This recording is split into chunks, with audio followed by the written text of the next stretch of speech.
ہمارے پس پشت جلوہ افروز ذوی الاحترام اساتذہ کرام اور ہمارے روبرو غائبانہ طور پر سامعین، حاضرین، اساتذہ، السلام علیکم ورحمۃ اللہ وبرکاتہ۔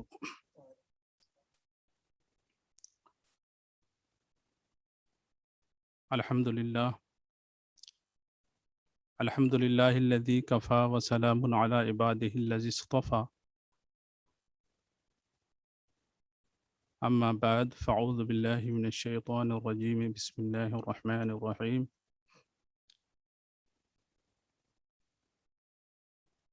وَنُنَزِّلُ مِنَ الْقُرْآنِ مَا هُوَ شِفَاءٌ وَرَحْمَةٌ لِّلْمُؤْمِنِينَ۔ صدق اللہ مولانا العظیم وصدق رسولہ النبی الامین الکریم۔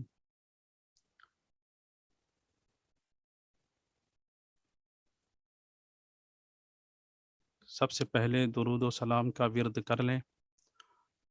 اللہم صلی علی سیدنا مولانا محمد عدد ما فی علم اللہ صلاۃ دائمۃ بدوام ملک اللہ، صلاۃ و سلاما علیک یا رسول اللہ صلی اللہ علیہ وسلم۔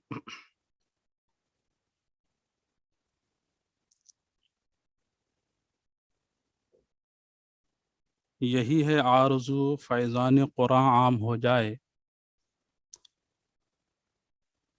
یہی ہے آرزو فیضان قرآن عام ہو جائے، ہر ایک پرچم سے اونچا پرچم اسلام ہو جائے۔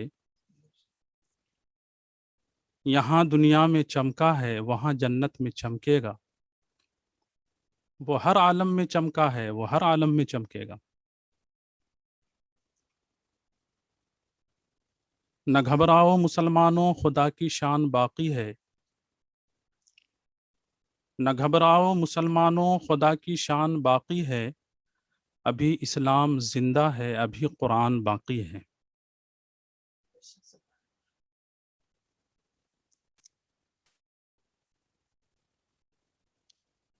میرے عزیز دوستو، آج کا یہ اجلاس، آج کی یہ محفل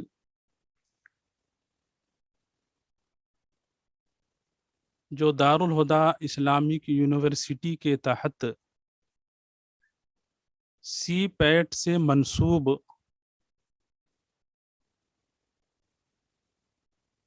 قرآنی تعلیم،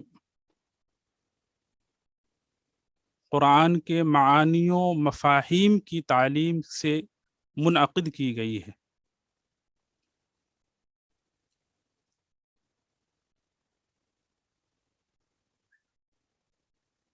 یہ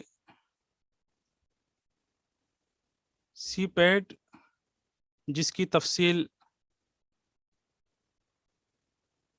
ہمارے دیگر اساتذہ بیان کریں گے، میں مختصر اس منعقدہ پروگرام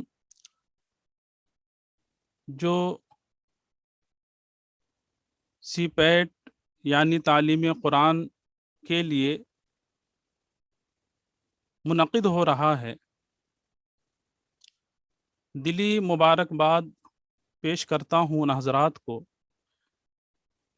جنہوں نے اس طرح کی تعلیمی اور تنظیمی سرگرمیوں کے لیے سوچا اور اسے بروئے کار لایا۔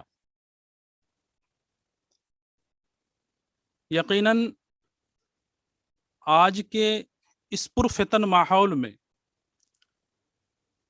جہاں لوگ قرآن پر انگشت نمائی کر رہے ہیں، قرآن پر طرح طرح کی بہتان اور الزام تراشی کر رہے ہیں، یہاں تک کہ وہ حضرات جو قرآن سے لابلد ہیں قرآن سے ناآشنا ہیں، اس میں دو حضرات ہیں جو مذہب اسلام سے متعلق بھی نہیں ہیں، اور کچھ وہ حضرات ہیں جو ظاہری طور پر مسلمان ہیں۔ دونوں حضرات قرآن پر طعن و تشنیع کر رہے ہیں۔ جیسا کہ آپ ہندوستانی ماحول میں بہت سارے نیوز، بہت ساری خبریں سنتے ہوں گے کہ فلاں مسلمان نام کا شخص، جس کا نام مسلمان ظاہر ہوتا ہے، وہ یہ کہتا ہے کہ اس قرآن میں اس طرح کی خامیاں ہیں، اس طرح کی خرابیاں ہیں، یہ آیتیں فلاں چیز کو بڑھاوا دے رہی ہیں، یہ چیزیں دہشت گردی کو بڑھاوا دے رہی ہیں۔ اس طرح سے خرافات جو قرآن پر اٹھاتے ہیں، اور وہ نام کے مسلمان بھی ہیں اور بظاہر قرآن کو بھی مانتے ہیں، اللہ کو بھی مانتے ہیں، رسول کو بھی مانتے ہیں ظاہری طور پر، لیکن وہ خود قرآن پر انگشت نمائی کرتے ہیں۔ ہم اس سے بھی نبرد آزما ہیں۔ اور دوسرے وہ شخص، وہ حضرات جو مذہب اسلام سے وابستہ نہیں ہے، جسے ہم غیر مسلم کہتے ہیں، ان میں سے بعض مفتن اور شر پسند حضرات نہا دھو کر قرآن اور اسلام کے پیچھے پڑے رہتے ہیں۔ لیکن میرے دوستو، ابھی جیسے ہم نے کہا کہ نہ گھبراؤ مسلمانوں، خدا کی شان باقی ہے، ابھی اسلام زندہ ہے، ابھی قرآن باقی ہے۔ آج اگر بین الاقوامی سطح پر، عالمی سطح پر اگر یہ پابندی لگا دی جائے کہ دنیا کی جتنی مذہبی کتابیں ہیں انہیں بند کر دیا جائے، انہیں پریس میں جگہ نہ دی جائے، انہیں کاغذ پہ چھپایا نہ جائے، مذہب سے مراد ہماری یہ کہ پوری دنیا میں جتنی بھی مذاہب موجود ہیں اور ان مذاہب کی جتنی بھی کتابیں موجود ہیں، مذہبی کتابیں، چاہے وہ غیر مسلم کی جتنی کتابیں ہیں، خود بائبل ہے، انجیل ہے، تورات ہے، زبور ہے، یہ جو کتابیں ہیں اور دیگر جتنی بھی کتابیں ہیں، اگر ان تمام چیزوں کو بند کر دیا جائے اور یہ اعلان کر دیا جائے کہ آج سے یہ کتابیں روک دی گئیں، طباعت نہیں ہوگی، چھپائی نہیں ہوگی، تو دنیا کی ساری کتابیں اس اعلان کے سامنے سلنڈر کر جائیں گی۔ لیکن اس چیلنج کو قبول کرنے کی دنیا کی کسی کتاب میں ہمت نہیں ہے۔ لیکن اسی دنیا میں ایک ایسی کتاب موجود ہے کہ اس چیلنج کو بخوبی قبول کر سکتی ہے، اور وہ ہے قرآن۔ قرآن پریس اور کاغذ کی رہین منت نہیں ہے۔ قرآن ایسی جامع اور معنی اور منفرد اور ممتاز کتاب ہے جو صرف کاغذی صفحات پر نہیں بلکہ لاکھوں اور کروڑوں حفاظوں کے سینوں میں چھپتی ہے۔ دنیا کی کسی بھی اس کی ایسی کتاب کو اس طرح کی اہمیت حاصل نہیں ہے کہ اگر پریس میں نہ جائے تو وہ لوگوں کے سامنے موجود ہو۔ دنیا میں صرف یہی ایک واحد کتاب ہے، یعنی قرآن، کہ اگر پریس میں نہ بھی چھپے، کاغذ میں نہ بھی طباعت ہو، تو بھی وہ کروڑوں بے شمار مسلمانوں کے دل میں وہ محفوظ ہے اور وہ چھپ رہی ہے۔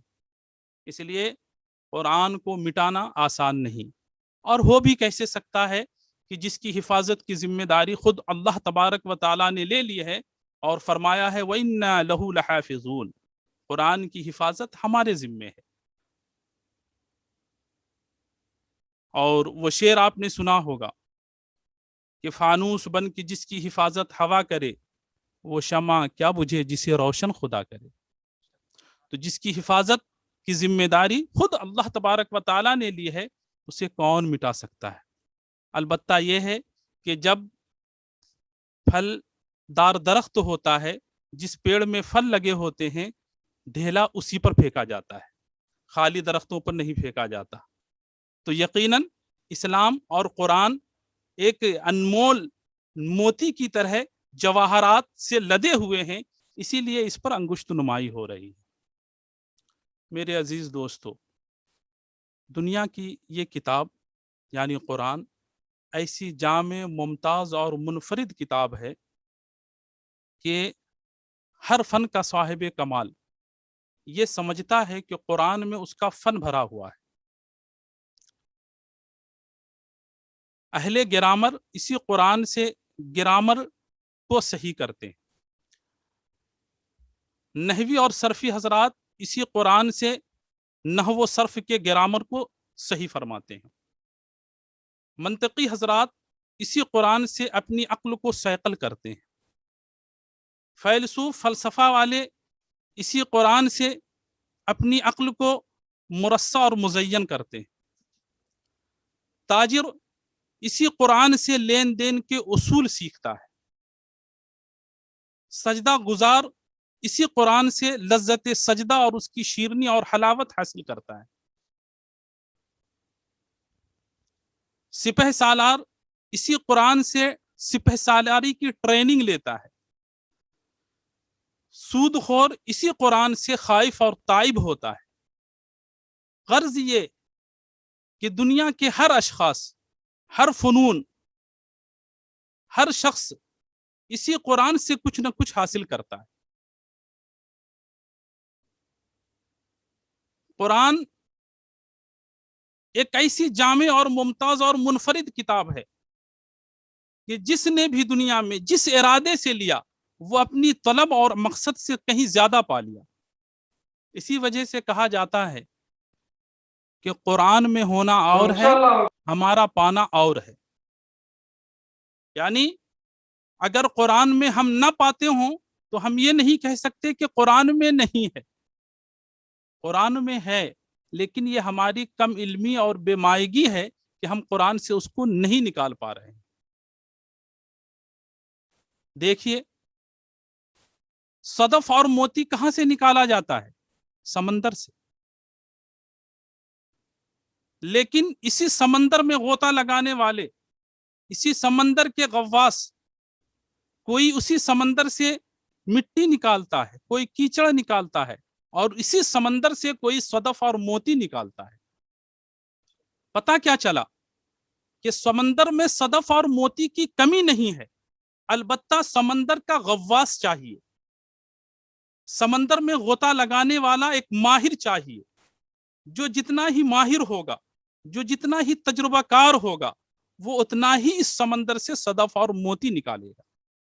بس ایسے ہی قرآن ہمارے لیے اس میں اصول و قوانین بھرے ہوئے ہیں، جو قرآن میں جتنا ہی ماہر ہے وہ اتنا ہی اس قرآن سے صدف اور موتی نکال لیتا ہے۔